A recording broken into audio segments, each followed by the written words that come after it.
अस्सलामुअलैकुम वरहमतुल्लाहि वबरकातुहू। नाज़रीन, मैं आज आपको इस पौधे के बारे में बताता हूँ। इसको अक भी कहते हैं, आग भी कहते हैं और मदार भी कहते हैं। ये अपनी अपनी इलाकाई ज़बान में इसके अलग अलग नाम हैं। ये बहुत कदीमी पौधों में से है। इसके बहुत सारे फ़ायदे हैं। अल्लाह करीम ने इसमें बहुत सारे अमराज के शिफा रखी है। ये हर मौसम में सदाबहार है तकरीबन। इसमें से दूध भी निकलता है। इसके पत्ते कारआमद है, इसकी जड़ कारआमद है, इसकी टहनी कारआमद है। अगर ये तमाम को काट कर खुश्क कर दें, फिर इसके पीस कर लें, फिर इसको ग्राइंड करें, ठीक है, तो अब इसको ज़राग़ुन ज़ैतून में जला दें, इसको भून लें, तो ये जोड़ों के दर्द में ये तेल बेहतरीन नाफ़े और शाफ़ी है। तो इसमें से बड़ा खूबसूरत सफ़ेद और गाढ़ा दूध निकलता है। अब मैं आपको ये दिखाता हूँ, ये तोड़ कर, ये देखो पत्तों में से भी दूध निकल रहा है, इसकी टानी में से भी दूध निकलता है। ये देखो, ये अल्लाह की शान है और ये दूध बहुत कारआमद है। इसके किसी वक्त मैं आपको नुस्खा जात भी बताऊँगा।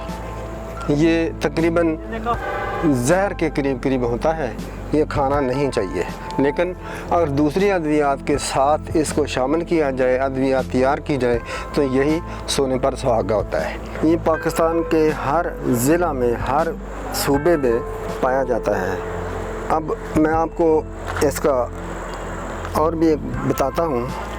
इसका फल होता है आम की तरह, अभी कहीं नज़र आ जाएगा, तो और चलते हैं, आपको दिखाते हैं। अब ये देखें,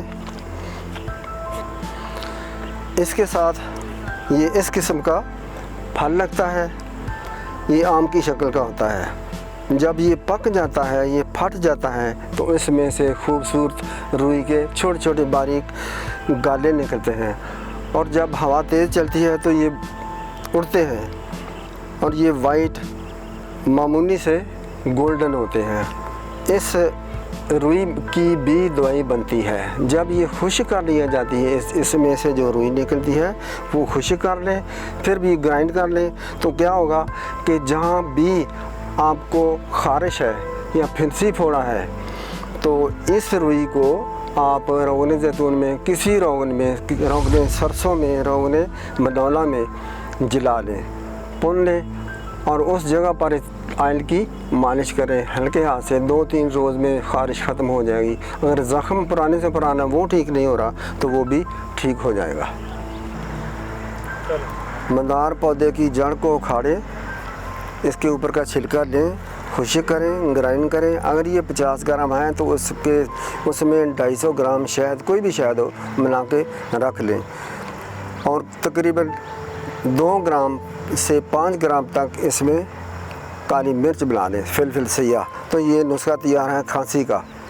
ये मुसफ़ी दम है, यानी कि खून को साफ़ करता है। फोड़े फिंसी वाले इसी नुस्खा को इस्तेमाल करें। 1/4 चमचे लेनी है सुबह शाम, सुबह दोपहर शाम को भी आप खा सकते हैं।